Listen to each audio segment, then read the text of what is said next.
Le Temple du Ciel est un autel sacrificiel impérial à Pékin.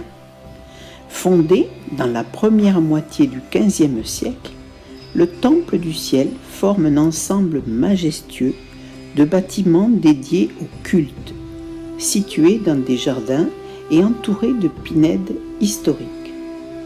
Son agencement global, comme celui de chaque édifice, symbolise la relation entre le ciel et la terre, le monde humain et le monde divin, essence de la cosmogonie chinoise ainsi que le rôle particulier des empereurs dans cette relation.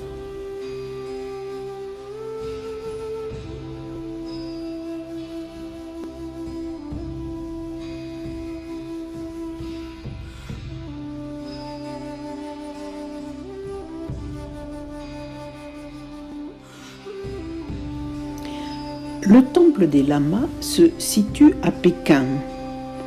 Le palais fut construit en 1694 par l'empereur Kangxi des Qing comme résidence pour son fils.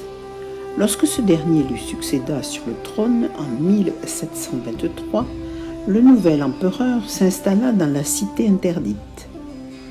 En 1744, son successeur transforma le palais en lamasserie, en l'offrant aux moines tibétains venus de Mongolie. On y étudie le tibétain et les liturgies secrètes.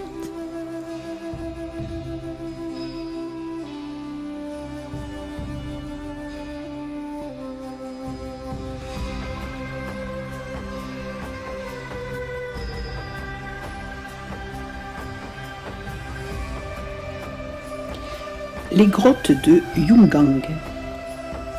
Elles se situent à Datong, province de Shaanxi, avec leurs 252 grottes et leurs 51 000 statues représentent une réussite exceptionnelle de l'art rupestre bouddhique en Chine, au 5e et au 6e siècle.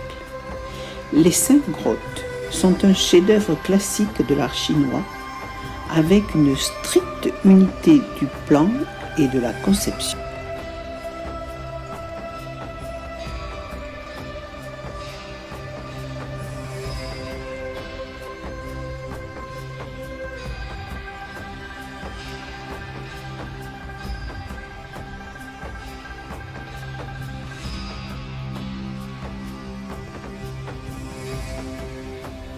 Le temple suspendu.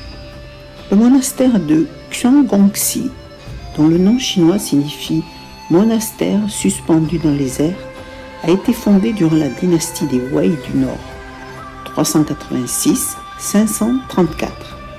Il est construit sur la paroi verticale d'un canyon à environ 65 km au nord-ouest de la ville de Datong. Il paraît reposer sur des piliers rouges dressés à la verticale, mais en réalité, il repose sur des poutres plantées horizontalement dans la roche, d'où la perception d'un bâtiment comme apposé sur le flanc de la montagne.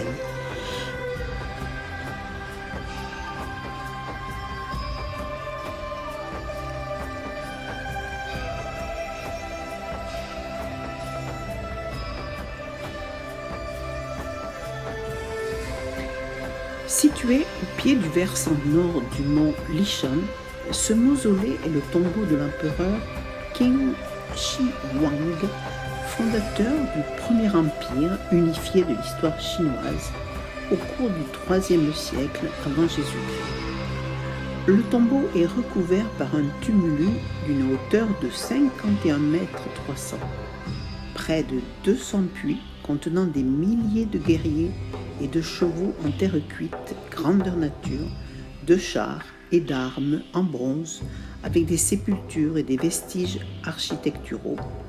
Des ouvriers venus de toutes les provinces de l'Empire travaillèrent sans relâche jusqu'à la mort de l'empereur en 210 pour édifier une ville souterraine à l'intérieur d'un gigantesque tumulus.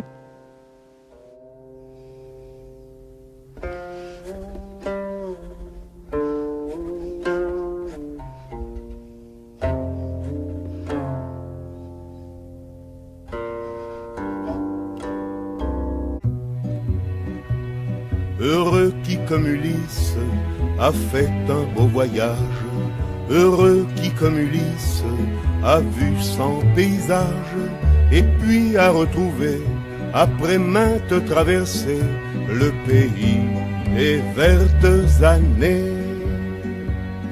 Par un petit matin d'été, quand le soleil vous chante au cœur, quelle est belle la liberté, la liberté. Quand on est mieux ici qu'ailleurs, quand un ami fait le bonheur, quelle est belle la liberté, la liberté. Heureux qui, comme Ulysse, a fait un beau voyage, ou comme c'est celui-là qui conquit la toison, et puis est retourné, plein d'usage et raison, vivre entre ses parents le reste de son âge.